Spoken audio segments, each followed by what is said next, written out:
Assalamualaikum warahmatullahi wabarakatuh. Sebelumnya, perkenalkan nama saya Muhammad Iqbal.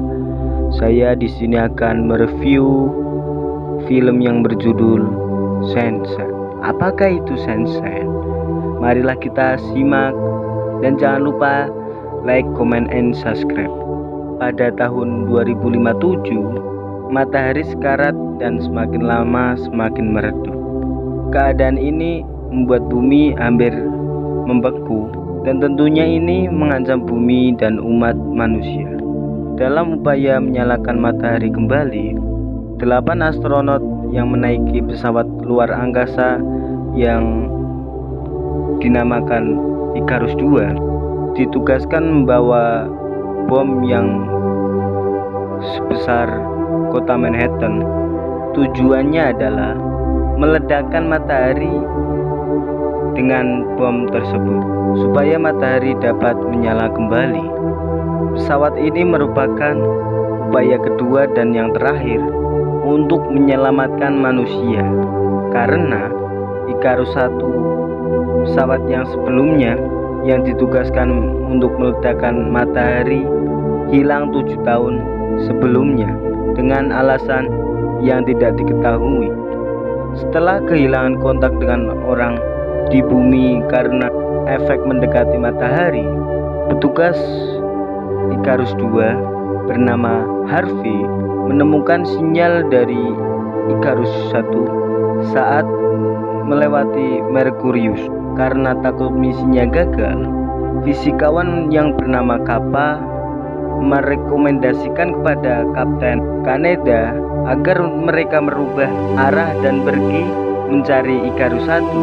Kappa menjelaskan kalau ini percobaan terakhir mereka, karena kedua bom yang dibawa oleh Icarus I dan Icarus II karena telah menghabiskan daya fisil manusia. Nah, maka dari itu menurut Kappa, pertemuan dengan Icarus I akan memungkinkan 2 kali percobaan. Insinyur pesawat bernama Mesh menentang rencana tersebut, tapi karena lebih banyak yang setuju dengan Kappa, Icarus II pun melanjutkan perjalanan mereka ke Icarus I. Dalam merencanakan jalur baru, navigator bernama Trey lupa menyetel kembali perisai yang harusnya melindungi kapal dari langit matahari yang panas. Keteledoran Trey ini menyebabkan kerusakan pada perisai. Kaneda dan Kappa pun keluar dari pesawat untuk memperbaiki perisai, sementara matahari membelakangi pesawat.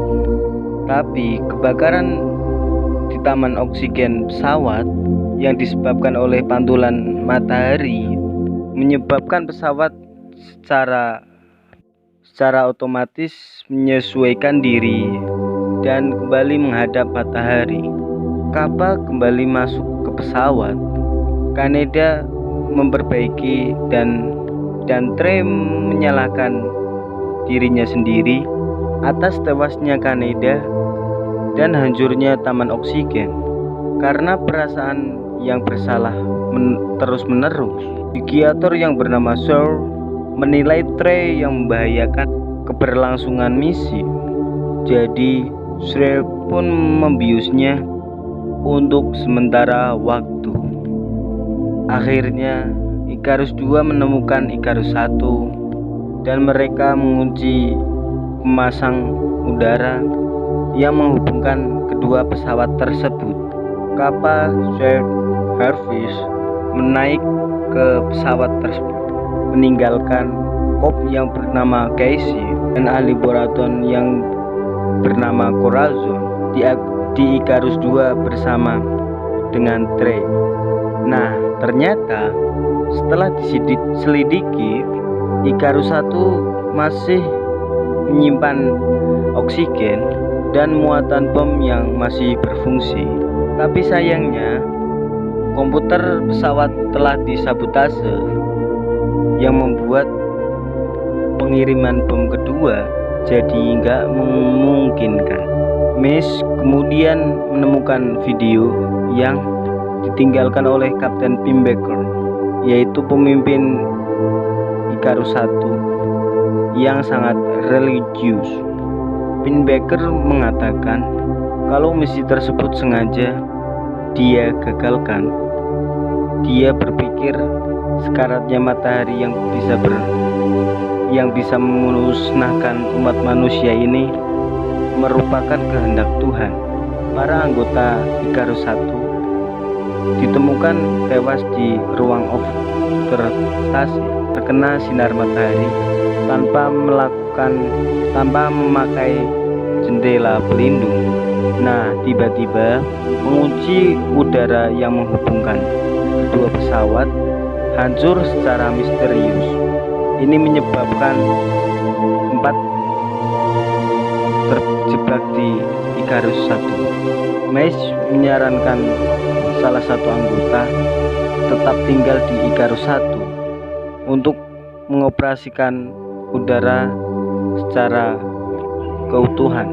Ini dilakukan supaya anggota yang tinggal dapat melakukan pindahan ke Icarus II. Saat dia mencapai pemuatan bom, pendorong muatan menyala dan membakar Icarus II sampai hangus dan meledak. Kava lalu memasuki muatan dan menemui Casey yang lagi bersembunyi, dan dia sangat khawatir sekali. Mereka berdua lalu diserang oleh Pinbacker, tapi kali ini Pinbacker berhasil dikalahkan. Kappa selanjutnya berhasil menyalakan bom dengan secara manual dan mulai mengemudikannya dengan menuju ke matahari. Ketika sampai mendekati di matahari dan muatan bom mulai meledak, Kappa menemukan kedamaian dan menerima kematiannya.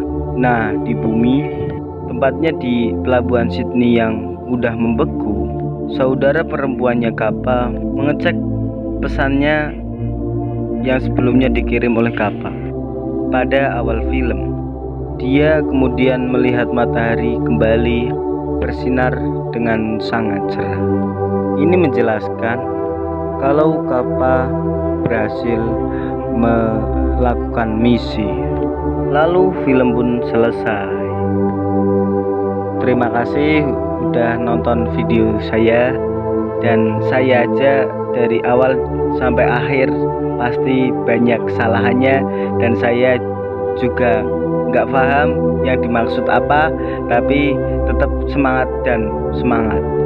Jangan lupa like, comment, and subscribe. Cukup sekian, mohon maaf yang sebesar-besarnya. Wassalamualaikum warahmatullahi wabarakatuh.